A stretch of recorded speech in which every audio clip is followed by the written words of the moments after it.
já passaram por aqui no Espírito Jazz, dentro do projeto sócio de carteirinha do clube Big Beatles, Léo Jaime em março, Zé Renato em abril, Léo Gandeman em maio, George Israel em junho e daqui a pouco Amaro Lima e Sérgio Rover.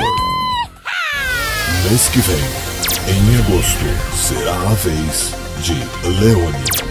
Setembro, vamos receber Jerry Adriani.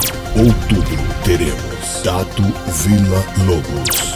Novembro, Kiko Zambianchi. E em dezembro, Nazi, ex-grupo Ira. Janeiro 2010, também no segundo sábado do mês, o projeto sócio de carteirinha do clube Big Beatles vai receber uma atração internacional.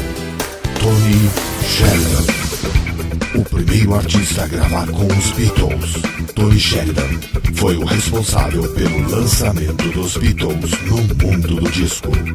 Ele vem ao Brasil exclusivamente para se apresentar em Vitória, no projeto sócio de carteirinha do clube Big Beatles.